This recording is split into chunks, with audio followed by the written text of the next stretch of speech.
ભાવનગરની એકમાત્ર સરકારી માજીરાજ ગર્લ્સ હાઈસ્કૂલની એક શિફ્ટ બંધ કરી દેવાતા તેના વિરોધમાં જનવાદી મહિલા સંઘ દ્વારા રેલી યોજી જિલ્લા કલેક્ટરને આવેદનપત્ર આપ્યું હતું। ગુજરાતના પ્રથમ મહિલા મુખ્યમંત્રી આનંદીબેન પટેલે સ્ત્રી સશક્તિકરણ માટે વિવિધ યોજનાઓ જાહેર કરી છે અને મહિલાઓને પગભર કરવા પગલાં ભરી રહ્યા છે। તેનું ઉલટું કામ ભાવનગરમાં જોવા મળ્યું છે। ભાવનગરની એકમાત્ર સરકારી માજીરાજ ગર્લ્સ હાઈસ્કૂલ જેમાં ગરીબ અને મધ્યમ વર્ગની વિદ્યાર્થીનીઓ અભ્યાસ કરે છે।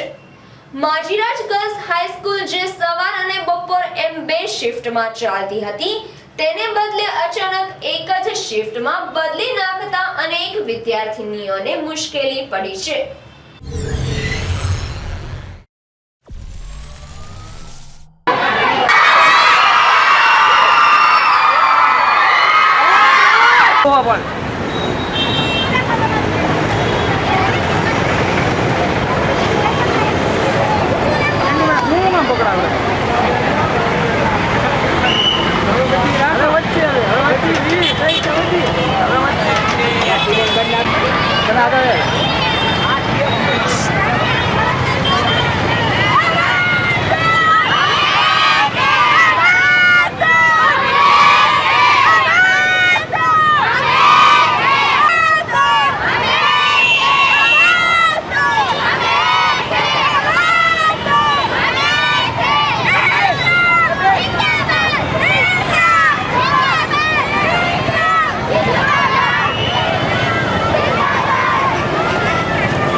છેલ્લે મારું જો ને કલેક્ટર ઓફિસ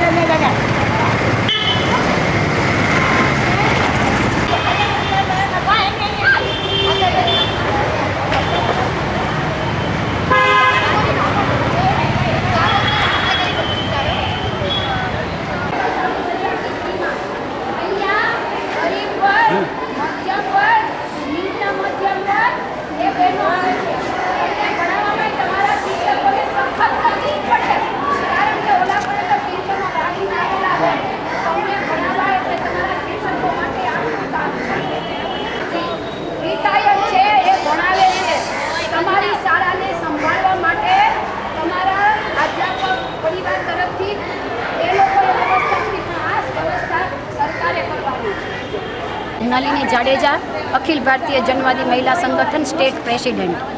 ભાવનગરની માજીરાજ ગર્લ્સ હાઈસ્કૂલ એ રજવાડાના સમયની ચાલતી શાળા છે, જેની અંદર મધ્યમ ને નીચલો ગરીબ વર્ગની બહેનો ભણવા આવે છે। આ શાળામાં મેથ્સના અને અકાઉન્ટના શિક્ષકોની ભરતી જ કરવામાં આવેલી નથી।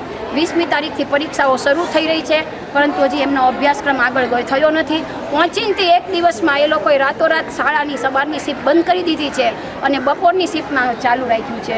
અમે કહેવા માંગીએ છીએ કે આનું કારણ શું હોઈ શકે? કારણ કે આ બહેનો છે એ ઘરકામ કરવા જાય, એમના મા બાપ ઘરકામ કરવા જતા હોય તો ઘરમાં રસોઈ, બાળકોને નાના ભાંડોળાને સાચવી કરીને એ અહીંયા કામે આવતી હોય છે, અથવા ભણવા એ લોકો આવે તો એમને પણ ટ્યુશન વર્ગો ચલાવ્યા હોય છે, ટ્યુશનમાં જતી હોય છે. રાતોરાત શાળાનો આવો સમય ફેરવવો એ ખોટી વસ્તુ છે. એમના પણ પૈસા ટ્યુશનના બગડે. તમને એ લોકોએ જાણ કરવી જોઈએ. એવું હોય તો નવા વર્ષની શરૂઆતથી વ્યવસ્થાક્રમ ગોઠવવો જોઈએ. માટે અમારી વાત એ છે કે જ્યારે મહિલા સશક્તિકરણની વાતો ચાલતી હોય ત્યારે મહિલાને સશક્ત કરતી જે સરકારી શાળાઓ છે એના તરફનું ઓરમાયું વર્તન બંધ કરવું જોઈએ અને સરકારે કડક કાર્યવાહી સાથે આવી શાળાઓ ટકી રહે એ માટે નહીં, સરસ ધમધમતી ચાલે અને અહીંયાના વિદ્યાર્થીઓને શિક્ષણ પૂરેપૂરું મળે એવી વ્યવસ્થા સરકારે કરવી જોઈએ. જનવાદી મહિલા સંઘ ભાવનગર દ્વારા માજીરાજ ગર્લ્સ હાઈસ્કૂલને એક શિફ્ટમાં કરી નખાતા તેના વિરોધમાં વિદ્યાર્થીઓની રેલી યોજાઈ હતી અને જિલ્લા કલેક્ટરને આવેદનપત્ર આપ્યું હતું.